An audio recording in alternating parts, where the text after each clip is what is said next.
ভক্তদের শোকের চাদরে মুড়ে না ফেরার দেশে তরি ভিড়িয়েছেন জনপ্রিয় গায়ক জুবিন গার্গ। শুধু তাই নয়, শোকে স্তব্ধ পুরো বলিউড। সিঙ্গাপুরে স্কুবা ডাইভিং অর্থাৎ পানির নিচে অক্সিজেন ট্যাঙ্ক নিয়ে সাঁতার করতে গিয়ে গুরুতর আহত হয়ে মৃত্যু হয় তার। তবে জুবিনের মৃত্যুকে স্বাভাবিক বলে মনে করছেন না গুয়াহাটির এক আইনজীবী। তিনি মনে করছেন আয়োজকদের গাফিলতিতে মৃত্যু হয়েছে গায়কের। আর তাই ওই ফেস্টিভ্যালের আয়োজক শ্যামকানু মহন্তরের বিরুদ্ধে থানায় এফআইআর দায়ের করেছেন রাতুল বোরা নামের ওই আইনজীবী।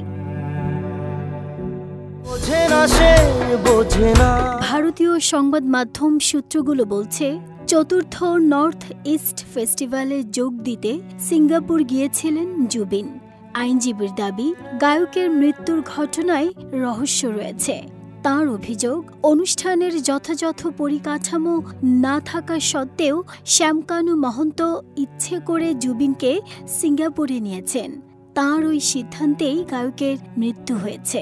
ইভেন্ট ম্যানেজারের বিরুদ্ধেও গাফিলতির অভিযোগ এনেছেন তিনি। ২০ সেপ্টেম্বর সিঙ্গাপুরের এক ফেস্টিভ্যালে গান শোনানোর কথা ছিল জুবিনের।